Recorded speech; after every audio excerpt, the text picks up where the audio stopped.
Maria had been a bright, joyful child, full of laughter and endless curiosity. But at the age of 4, everything changed. Out of nowhere, she became severely ill, and since then, her parents have been on a roller coaster of hospital visits, tests, and treatments. Despite the doctor's best efforts, they still didn't know what was wrong. Maria's condition continued to decline, and now, at just 6 years old, she lay motionless in a hospital bed, her small frame almost swallowed by the sheets. The room was filled with the quiet hum of machines, and the rhythmic beeping of the heart monitor was growing slower, more irregular with each passing minute. Her parents, Martha and Antonio, stood by her bedside, hands clasped together, their eyes red from days of crying and sleepless nights. They had tried everything, different hospitals, specialists, experimental treatments, but nothing had worked. Maria's temperature was dangerously high, and doctors had gently informed them there was nothing more to be done. She had only a few hours left. Martha couldn't hold back the tears as she stroked Maria's damp hair. She whispered softly, her voice shaking, "My sweet girl, please, stay with us." Antonio's hands trembled as he squeezed Maria's tiny hand, his eyes shut tightly, as if willing himself to wake up from this nightmare. Every breath Maria took seemed like a battle, and her parents felt helpless, caught in a world that no longer made sense. For 2 long years, they had prayed every day, hoping for a miracle. Their home had been filled with the sounds of prayers, whispered pleas for healing, and quiet sobs as they begged for their little girl to recover. Yet every day, Maria's condition had only worsened. Now, as they looked at her, they realized just how fragile life was and how painful it could be to watch someone they loved so deeply slip away. The doctors had done everything within their power, running every test they could think of, trying every treatment that might offer a glimmer of hope. But no one could figure out why Maria's fever remained so high, or why her heart was struggling to keep beating. As the hours passed, the doctors could only offer comfort to her parents, suggesting they spend these final moments with their daughter. Martha and Antonio didn't need to be told twice. They leaned over Maria's bed, their hands resting gently on her chest as they murmured prayers, barely able to get the words out through their grief. "God, please," Martha whispered. "Just one more chance. One more chance for her to live." Even in this moment of unimaginable sorrow, their faith hadn't wavered. They believed in miracles, they believed in hope, and they clung to it with everything they had. They had seen stories on the news, heard tales from friends of unexplainable recoveries and sudden healings. And so, despite everything the doctors had said, they continued to pray. At that moment, the door to the hospital room creaked open. A nurse stepped inside, her eyes filled with compassion as she watched the scene before her. There was a hopeful glint in her eyes as she announced that someone had arrived to see Maria, and it felt as if, perhaps this visit could be just what the little girl needed. Martha and Antonio exchanged confused glances, wiping their eyes as they turned toward the door. They didn't know who could possibly help, but they were desperate. At this point, any sign, any glimmer of hope was welcome. Pope Francis has visited many hospitals over the years, but today's visit was special. He had come to bless the children in the cancer ward, offering comfort to families whose lives had been turned upside down by illness. The Pope's visits were always a source of light and hope, a reminder that, even in the darkest of times, faith could bring strength. As he moved through the ward, greeting each child with a gentle smile and a warm blessing, the doctors told him about Maria. She was not in the cancer ward, but had been in the hospital for weeks, and no one could figure out what was wrong with her. Her condition had deteriorated rapidly, and the doctors feared she had only hours left. They mentioned that her parents had been praying constantly, holding on to hope when all else had failed. Moved by their story, Pope Francis asked if he could see Maria. The doctors hesitated, knowing how grave the situation was, but they also recognized that this visit might bring some peace to the family, even if just for a moment. They led him down the hallway, past the bustling nurses and quiet rooms, to the small room where Maria lay. When Pope Francis entered the room, Martha and Antonio were by Maria's side, just as they had been for hours, whispering their prayers, holding her fragile hands, and wiping away their silent tears. They had been told that someone was coming to see their daughter, but they never imagined it would be him. When the door opened and he stepped inside, they were stunned. For a moment, they could hardly believe their eyes. It felt as though the prayers they had whispered in the dark had been heard, and this was the miracle they had been desperately hoping for. Maria, though weak and barely able to move, recognized the significance of the moment. She had heard stories about the Pope from her parents, stories about God and faith, and about miracles that had happened to those who believed.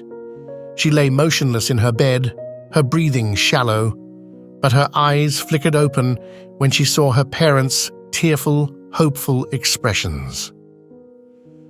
Pope Francis approached the bed. He could see how fragile Maria was, her tiny body struggling to hold on. He gently lowered himself to her level, making sure she could see him clearly. He reached out and took her small hands in his, cradling them in his own. "I'm so happy to meet you." Maria's lips curled into the faintest of smiles, a small glimmer of acknowledgement. She had never felt such warmth before, and even though she was weak, she could sense that this moment was different. It was as if she knew, deep down, that someone very special was with her. She didn't have the strength to speak, but she didn't need to. Her eyes said it all. She was grateful, and she understood. Pope Francis leaned in close, still holding Maria's tiny hands, and whispered a prayer softly into her ear. His voice was gentle but firm, asking for comfort, strength, and a miracle to ease her suffering. It was a plea for divine intervention, for something beyond the reach of medicine and human understanding. As he continued, his grip on her hands tightened, not out of fear, but with a sense of reassurance and love. Martha and Antonio, standing at the foot of the bed, joined in the prayer. Their voices were low and trembling, but filled with the raw, unwavering hope of parents who had never stopped believing. It was as if, for the first time in a long time, they were no longer praying alone. The doctor and the nurse, who had been quietly observing from the side of the room, felt moved by the moment. They too began to murmur the words, their hearts open to the possibility of something extraordinary happening. In that small hospital room, voices intertwined, creating a circle of faith around Maria. And then, a miracle happened. Maria, who had been lying still and weak just moments before, felt a sudden surge of strength flow through her body. It was as if the prayers around her had filled her with energy she hadn't felt in years. Slowly, she opened her eyes wide, and against all odds, she sat up. Her parents gasped, and the doctor's eyes widened in disbelief. Without hesitation, Maria pushed herself off the bed, and to everyone's amazement, she stood on her own 2 feet. She didn't just stand there, though. She leapt forward, straight into Pope Francis's arms, wrapping her small arms tightly around him.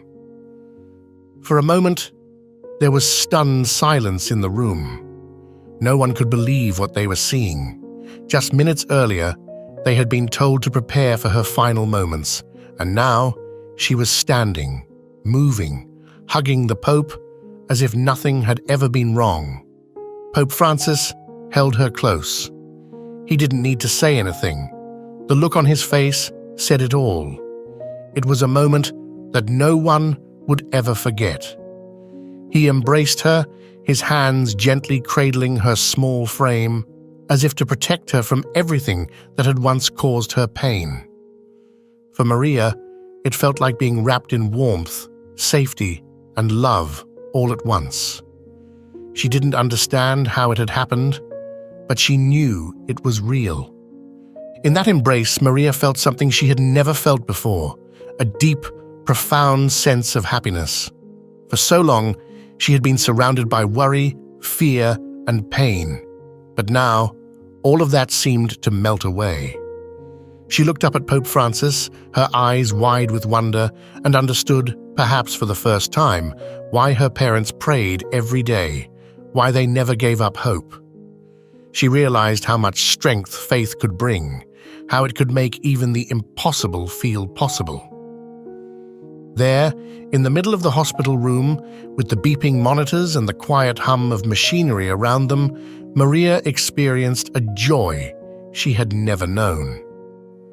Pope Francis hugged the girl just moments before her final breath, and in that embrace, she found the strength to stand and hug him back.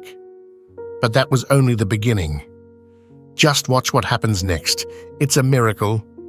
The heart monitor, which had been beeping irregularly for hours, slowly steadied into a rhythmic, consistent pattern. The doctors and nurses in the room noticed the change, and their expressions shifted from disbelief to cautious hope. They exchanged glances, trying to make sense of what they were witnessing. It was as if Maria's heart, once struggling, had found its strength again. As the moments passed, Maria's breathing became easier and smoother. She no longer struggled for each breath, and the tightness in her chest seemed to dissolve. Her parents, who had been clinging to each other in fear and confusion, saw the color returning to her cheeks. Her pale, ashen complexion was gradually replaced with a healthy, soft pink, like life was flowing back into her small body. The doctor, still in a state of shock, stepped closer to Maria's bedside and gently placed his hand on her forehead. For the first time in days, her skin was cool to the touch. The fever that had gripped her for so long, the one that no medication could break, had suddenly disappeared. The nurse quickly took a temperature reading, her hands trembling slightly. When she saw the result, she could hardly believe it. Maria's temperature had dropped to almost normal. The change in Maria was gradual but undeniable. She seemed more alert, her eyes brighter and her breathing steadier. Her small chest rose and fell evenly, and the color that had drained from her lips had returned.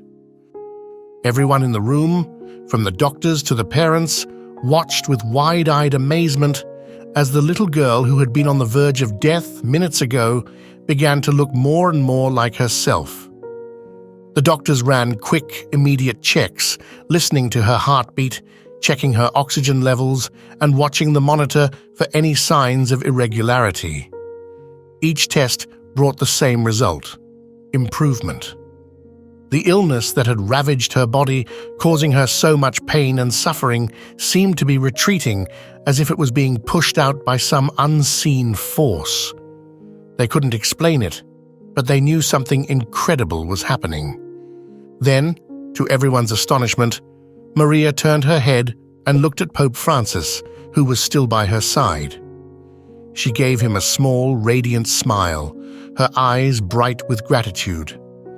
"I feel so much better," she said, her voice soft but clear, words that no one had expected to hear. Her parents gasped, overwhelmed by a rush of emotions. For days, Maria had been too weak to speak, too tired to even open her eyes for more than a few moments at a time. Now, she was talking, smiling, and sitting up on her own. It was a sight they had prayed for, but never thought they would see. Pope Francis smiled back at her, his eyes glistening with tears of joy.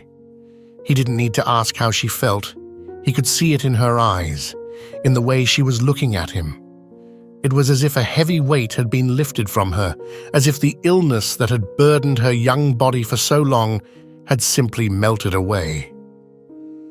The doctors stood by, still stunned, still trying to process what they were seeing. They had been trained to understand science, to rely on data and tests, but what was happening in front of them was beyond explanation. For all their years of study, they had no answer for what was unfolding.